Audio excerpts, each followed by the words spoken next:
여러분 안녕하십니까? 이 시간에는 룻기 4장 말씀 중심으로 드리겠습니다. 이 룻은 모압 여인으로서 나중에 그의 시어머니 나오미를 따라서 베들레헴으로 와서 그곳에서 사는 이방 여인이었습니다. 그런데 이 룻이 이 이스라엘 땅으로 들어오기 전에 그곳에서 신앙을 가졌던 것입니다. 즉 하나님을 믿었던 것입니다. 룻이 그 모압에서 시어머니를 따라 나올 때에 그 사건이 있었는데, 그게 두 자부가 있었는데, 첫째 자부는 이제 자기 땅 모압에서 살도록 되었고요. 룻도 시어머니 나오미가 너도 이곳에서 살아라. 우리 나라에 간들 너는 아무런 소망이 없으니까 이곳에서 부모님도 있고 하니까 이곳에서 살아라. 그러한 내용이 있을 때 이 룻이 어떻게 거절을 했느냐 하면은 룻기 1장 16절에 보시면은 어머니의 하나님이 나의 하나님이 되신다 그랬어요. 이 룻에게는 하나님이 함께 하셨습니다. 즉 하나님을 믿는 신앙을 가졌어요. 하나님이 함께 하셨어요. 하나님이 그의 존재에 함께 하셨고요. 그의 삶에 함께 하셨습니다. 그는 이전에는 우상을 섬겼죠. 이 나오미의 가족을 만나기 전에는 저들에게는 하나님이 없었어요. 우상을 섬겼습니다. 그런데 그 룻이 이 나오미 집에 이제 결혼해서 사는 그것을 통해서 하나님을 믿게 됐습니다. 하나님을 섬기게 됐고 그 하나님이 나의 하나님이라고 신앙 고백을 했습니다. 겉으로 보기에는 정말 아무것도 없고 의지할 것 없지만은 그에게는 하나님이 계셨다는 것입니다. 우리가 이러한 신앙, 질적인 신앙을 가지도록 우리가 소원하셔야 될 것입니다. 이 룻은 이 신앙이 있었습니다. 어머니의 하나님이 나의 하나님입니다 라고 고백했습니다. 여러분, 우리 성경을 읽으면 성경에 나타나는 하나님, 아브라함에게 나타나셨던 하나님, 이삭에게 나타나셨던 하나님, 하나님이 많이 기록되어 있죠. 여러분, 그 하나님이 나의 하나님이 되셔야 됩니다.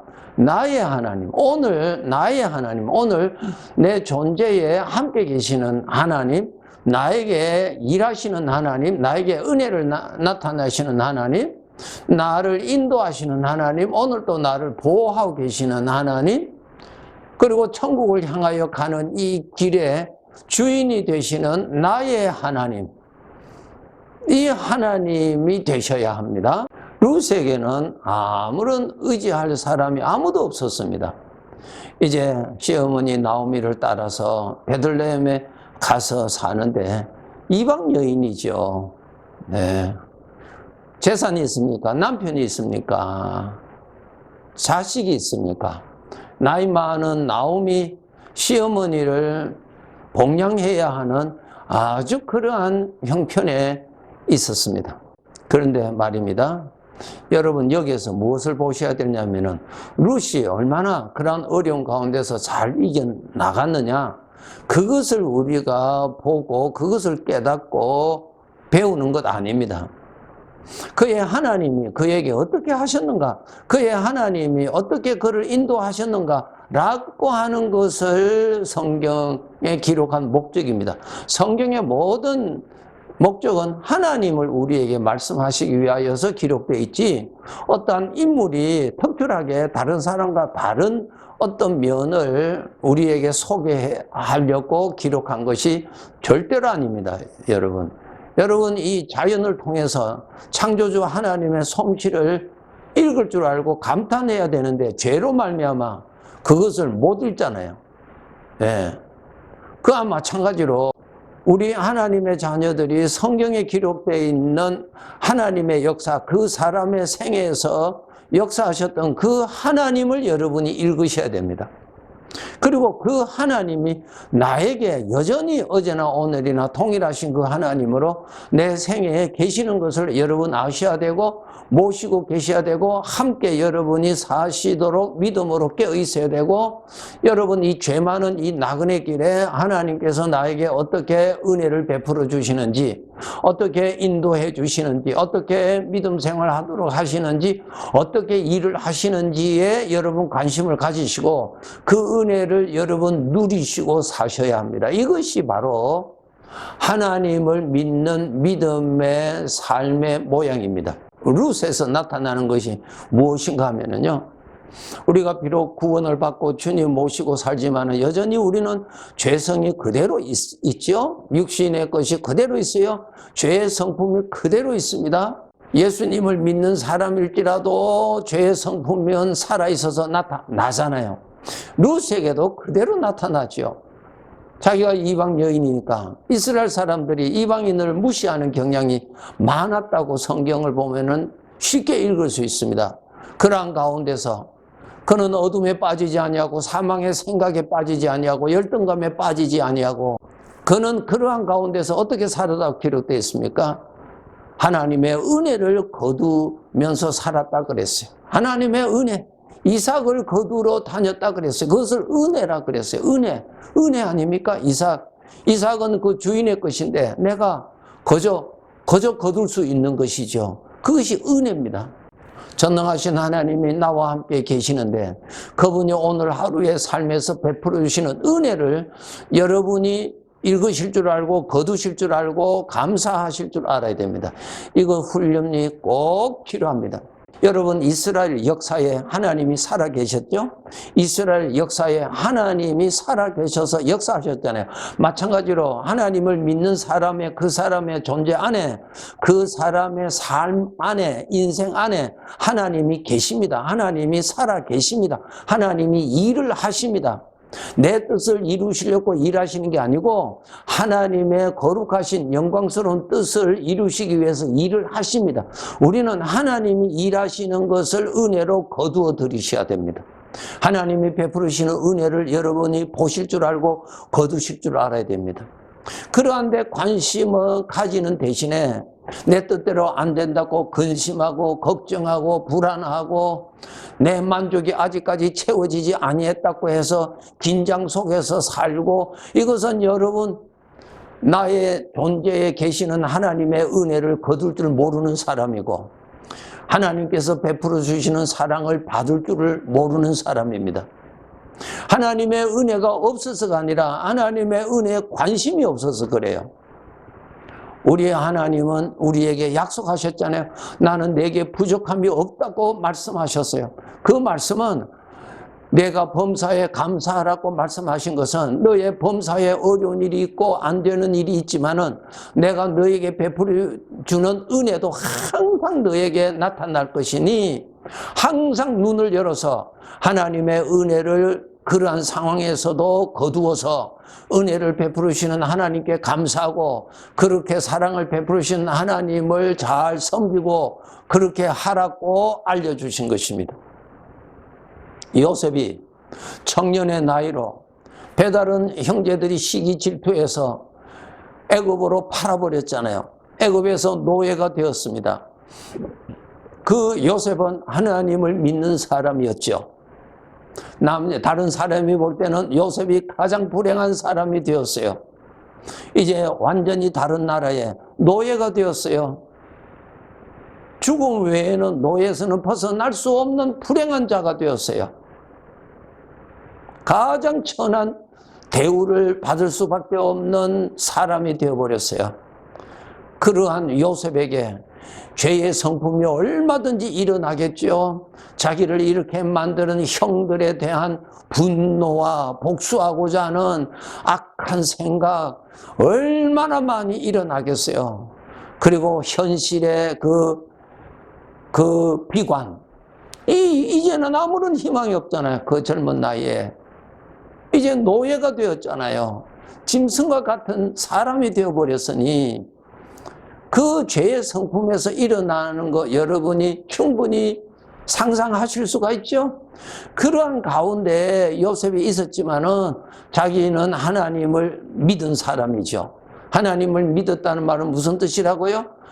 전능하신 하나님이 내가 어디에 있든지 함께 하실 수 있는 분, 내가 어떠한 처지에 있든지 그곳에 같이 계실 수 있는 분, 내가 어떠한 어려움에 있어도 그분이 원하신다면 얼마든지 구원하실 수 있는 하나님을 내 인생에 모시고 내 주인, 내 존재의 주인으로 모시고 섬기는 사람을 하나님 믿는 사람이라고 하는 것입니다. 요셉이 바로 보디발의 집에 노예가 되어서 살 때에 그에게 하나님이 함께 계시다는 것을 그는 잊지 아니했습니다. 하나님을 섬겼습니다. 하나님을 모셨습니다. 그리고 자기 속에서 하나님이 도와주시는 것을 읽을 줄 알았습니다. 이 신앙이 금과 같은 신앙입니다. 전능하신 하나님은 어떠한 일로 인해서 일을 못하시는 분이 절대로 아닙니다. 요셉이 그러한 가운데 있어도 요셉 안에서 하나님이 역사하시는 것을 요셉은 읽을 줄을 알았습니다. 하나님이 함께 하시는 것을 알았습니다. 네? 가장 대표적인 것이 무엇입니까? 요셉이 감옥 생활을 하고 있을 때 거기에서 꿈을 해석하는 사건이 있었죠. 그 꿈 해석은 누가 주었습니까? 하나님이 알려주셨잖아요. 무엇입니까? 하나님께서 자기에게 알려주시는, 하나님께서 자기에게 은혜를 주시는 것을 그는 받을 줄 알았다는 것입니다. 그리고 그대로 될 것을 그는 믿었다는 것은 하나님이 여전히 함께 하시고 인도하시는 것을 믿었다는 뜻이죠. 이것이 하나님을 믿는 사람이에요. 룻이 바로 이러한 신앙이 있었습니다. 다른 사람에게는 볼 수 없는 하나님이 자기와 함께 계신 것을 나의 하나님으로 모시고 살았던 것입니다. 그래서 그는 육신에서 나오는 비강과 절망과 자기를 죽이는 사망의 생각을 믿고 그것을 생각하고 가슴에 품고 산 것이 아니라 나의 구원자, 나를 사랑하시는 전능하신 하나님이 함께 계시는 것을 믿음으로 모시고 하나님이 내 안에서 역사하시는 역사를 그는 누리고 산 것입니다. 은혜를 거두러 갔습니다. 이삭을 거두러 갔습니다. 그것이 하나님이 주시는 은혜입니다. 은혜입니다. 그곳에 가서 은혜를 거두어 드리다가 그 다음에 누구를 만났습니까? 보아스를 만났습니다. 하나님의 은혜지요. 하나님의 은혜요. 보아스를 만났어요. 그 다음에 어떻게 되었어요? 보아스의 아내가 되었습니다. 다 하나님의 은혜지요. 룻이 이렇게 만들 수가 있습니까? 룻이 이렇게 할 자격이 있습니까? 가능성은 스스로에게는 전혀 없는 것입니다. 전능하신 하나님이 그의 삶을 인도해 가신 것입니다. 내가 믿는 하나님을 그 가운데서도 믿었고 하나님의 약속을 믿었고 그는 현실은 가장 천한 사람이고 가장 어려운 사람입니다. 그러나 그는 하나님을 믿었죠. 하나님을 모셨죠. 하나님이 오늘 또 인도하시는 하나님의 은혜를 누리고 살았죠. 인생은 구원받은 자들의 인생은 전능하신 하나님의 은혜를 누리고 사는 것입니다. 룻은 바로 내 안에서 사시는 하나님을 누리고 살았지 그의 천한 신분을 누리고 살지 않았고 가난한 그 가난을 누리고 살지 아니하였고 그는 하나님을 누리고 살았습니다. 하나님의 마음을 누리고 살았어요. 하나님의 능력을 누리고 살았어요. 하나님의 약속을 누리고 살았습니다. 하나님에 의해서 보아스를 만나게 됐고 그리고 그 보아스와 결혼을 했고 그 결혼을 통해서 아들을 낳았는데 그 아들이 누구였어요? 다윗의 할아버지가 됐습니다. 그러니 이 룻은 다윗의 증조 할머니가 됐습니다. 더 나아가서 룻은 어떤 사람이 되었습니까? 예수 그리스도의 족보에 들어가는 영광을 받았습니다. 얼마나 놀라운 일이에요. 이것이 룻이 이루었습니까? 아니죠. 룻은 전혀 모릅니다. 하나님이 이루셨죠. 하나님이 다 이루셨어요.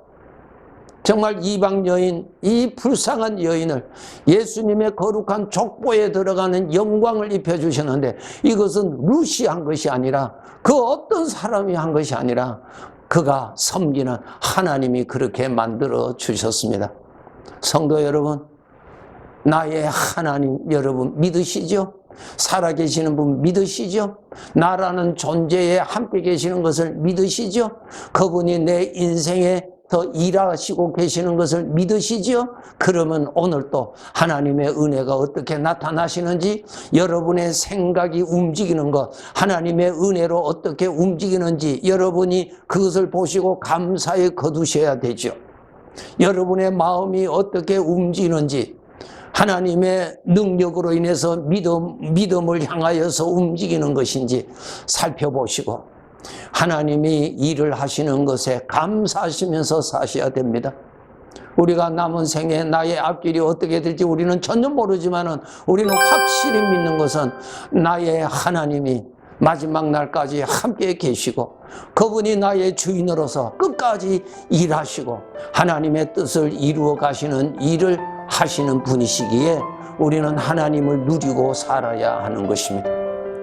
가장 중요한 것, 나의 하나님이 나와 함께 오늘도 계시고 나의 하나님이 내 인생에 인도하시고 일하신다는 것을 꼭 아시고 하나님의 은혜가 어떻게 나타나시는지를 관심을 가지고 여러분 그 은혜를 거두어들여서 감사하면서 사시기를 바랍니다. 네, 감사합니다.